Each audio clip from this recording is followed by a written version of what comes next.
Hello dear friends, तो मैं हूं आरती। संस्कृति आईएएस यूट्यूब चैनल पे आप सभी का स्वागत है। मैं हाजिर हूं एक नए विषय को लेकर के। आज का टॉपिक हमारा बहुत महत्वपूर्ण है। हिरासत केंद्रों के बारे में यहाँ पे समझने का प्रयास करेंगे कि हिरासत केंद्र क्या होते हैं।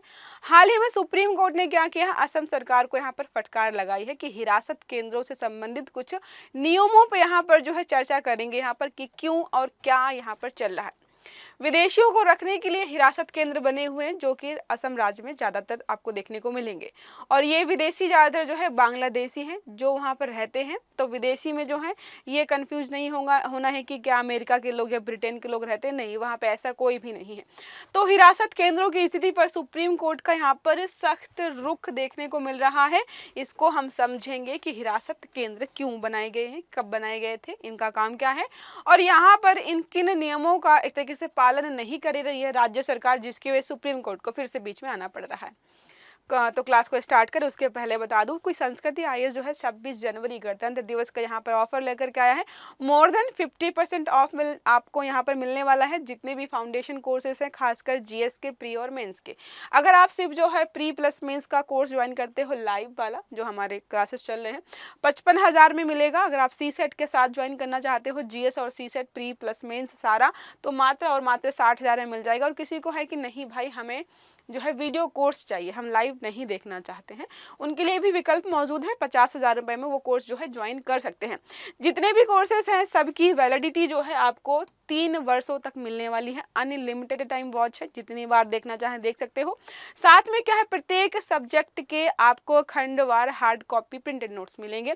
प्री और मेंस के प्रॉपर टेस्ट वगैरह भी कराए जाएंगे ताकि आपकी प्रैक्टिस जो है सुचारू रूप से चलती रहे। और मोस्ट इंपॉर्टेंट और ज़्यादातर इंटरेस्टिंग बात यह है कि हम आपको संस्कृति आईएएस की मैगजीन, मंथली मैगजीन जो है आपको प्रोवाइड करेंगे ताकि आपका साथ साथ जो है करंट अफेयर्स भी जो है अच्छे से होता रहे। तो यहाँ पर देखिए ऑफर जो है मात्र 26 जनवरी से स्टार्ट होगा और 30 जनवरी तक रहने वाला है। तो ऑफर खत्म हो उसके पहले उसका बेनिफिट जरूर उठाइएगा। अब आते हैं हमारे आर्टिकल पर, जहाँ पर भी सुप्रीम कोर्ट होता है वो हमारे लिए बहुत महत्वपूर्ण हो जाता है कि भाई समझे कि सुप्रीम कोर्ट, अब देखो सुप्रीम कोर्ट ऐसा तो है नहीं कि नानी का घर है, ऐसे ही कुछ भी जो है फरमान जारी करता रहता है। सुप्रीम कोर्ट जो है हमारे देश का सबसे बड़ा न्यायालय है। तो अगर वो कुछ बोलता है, वहाँ के जज जो है कुछ बोलते हैं, तो जाहिर सी बात है वो मुद्दा बहुत इंपॉर्टेंट होता है।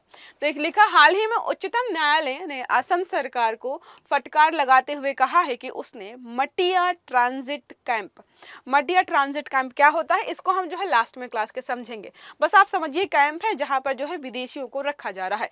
में 270 विदेशियों को हिरासत में रखने के कारणों का जवाब नहीं दिया है। इस पर जो है सुप्रीम कोर्ट नाराज हो रहा है कि भाई हमने तुमसे कुछ पूछा है, उसका जवाब दो। दरअसल क्या है, 9 दिसंबर को असम सरकार को हलफनामा दाखिल करने के लिए 6 हफ्ते का समय दिया गया था। 270 विदेशियों को उन्होंने अपने यहाँ पर जो है हिरासत केंद्र में रखा है। अब बताना है कि क्यों रखा है, या जो है इन्हें वापस उनके देश भेजने के लिए उठाए गए कदमों की जानकारी भी देनी है कि आप जो है इनको उनके देश वापस भेजने के लिए कर क्या रहे हो। सब कुछ जो है हलफनामा जो है जारी करके बताना था, लेकिन क्या है अभी तक ये चीजें हुई नहीं है। जस्टिस अभय एस ओका और एन कोटेश्वर सिंह, दो ये हमारे जो जज है, ये जो है पीठ में शामिल है। इन्होंने इस बात को जो है आगे लाकर रखा है। अब बात करें कि सुप्रीम कोर्ट ने यहाँ पर क्या कहा है, तो मुख्य सचिव को तलब किया है, वहाँ राज्य के मुख्य सचिव को। तो अदालत ने असम के मुख्य सचिव को तलब किया है। मतलब तलब क्या है, मतलब एक तरीके से नोटिस भेजा है या एक तरीके से बात पहुंचाई है अपनी वहां तक। उन्हें अगली सुनवाई में वीडियो कॉन्फ्रेंसिंग के माध्यम से उपस्थित रहने का निर्देश भी दिया है। अब बात करें कि हिरासत केंद्रों की आवश्यकता पर उन्होंने सवाल उठाया है कि अभी जब हम जो है विदेशियों को उनके देश भेज नहीं रहे हैं, तो आप जो है हिरासत केंद्र चला क्यों रहे हो। जब अभी हम कुछ ऐसा प्रोसेसिंग कर ही नहीं रहे हैं तो ये चलाए क्यों जा रहे हैं। तो कोर्ट ने ये सवाल किया है कि जब विदेशियों को वापस भेजने की प्रक्रिया शुरू ही नहीं की गई है तो हिरासत केंद्र क्यों चल रहे हैं। और हिरासत केंद्र चल रहे हैं और उस पर 270 लोग जो है रह रहे हैं। इसका मतलब है कहीं ना कहीं ऐसा माना जा रहा है कि यहाँ पर अवैध प्रवासी जो है 270 वहाँ पे रह रहे हैं, जो भी थोड़ा बहुत पैसा वैसा जो है लोग ले रहे होंगे और उसकी वजह से वहाँ पे रखा हुआ है। स्वच्छता और खाने की गुणवत्ता की जाँच भी यहाँ पर की जाएगी। अब आप रख ही रहे हो 270 लोगों को, तो वहाँ पे स्वच्छता है कि नहीं, खाने की गुणवत्ता कैसी है खाने की, उसको भी देखा जाएगा। विदेशियों की वापसी का प्रमाण, अब यहाँ पर जो है सुप्रीम कोर्ट ने बोला कि ठीक है, तुमने बोला है हम वापसी की प्रक्रिया जो है चला रहे हैं, इसलिए हमने 270 लोगों को यहाँ पे रखा है। तो अगर आप किसी को वापस भेजो, डॉक्यूमेंटेशन तो कराओगे प्रॉपर उसका, तो उसका प्रमाण आपको प्रस्तुत करना होगा, ताकि कल को ऐसा ना हो कि बस वहाँ पे लोगों को रखा जा रहा है, कोई कहीं नहीं जा रहा है, मतलब क्या एक तरीके से कब्जा कर ले उस जगह पर, ऐसी चीज़ें ना हो। इसलिए यहाँ पर विदेशियों की वापसी का प्रमाण भी प्रस्तुत किया जाना पड़ेगा, ये चीज़ें यहाँ पर बोली गई हैं। अब वहाँ पे जो राज्य सरकार है उसका क्या कहना, उनका मानना है कि गोपनीयता का विवाद यहाँ पे खड़ा हो रहा। उन्होंने बोला कि अगर हम हलफनामे में सारी जानकारी देंगे तो ये गोपनीयता वाला मुद्दा हो जाता है। तो सुप्रीम कोर्ट ने बोला जरा इधर आओ, ये कोई गोपनीयता का मामला नहीं है, तो जो भी पूछा गया है चुपचाप हलफनामे के माध्यम से हमें सारी जानकारी बता दो। ठीक है, देखो लिखा, असम के वकील ने हलफनामे को गोपनीय बताते हुए इसे बंद रखने की मांग की है। तो सुप्रीम कोर्ट ने बोला है, पीठ ने बोला है कि इसमें गोपनीयता की कोई बात नहीं है, गुस्से से बोला गोपनीयता की कोई बात नहीं है, चुपचाप जो बोला गया है वो सारा काम कर दो। अब बात करें यहाँ पे मटिया ट्रांजिट कैंप जो चर्चा में थे, तो मटिया ट्रांजिट कैंप असम राज्य में स्थित एक हिरासत केंद्र है। यह कैंप विशेष रूप से उन विदेशियों को हिरासत में रखने के लिए प्रयोग किया जाता है जिन्हें विदेशी न्यायाधिकरण द्वारा, एक हमारा विदेशी न्यायाधिकरण भी काम करता है, अवैध विदेशी घोषित किया गया है, जिनको उनको वहां पे रखा जाता है। मुख्य नागरिक की बात करें, इस केंद्र में विशेष रूप से बांग्लादेशी नागरिकों को रखा जाता है जिन्हें अवैध प्रवासी माना जाता है। अब बात करें निष्कासन प्रक्रिया की, बात करें कि निष्कासन प्रक्रिया क्या है, कैसे काम करती है।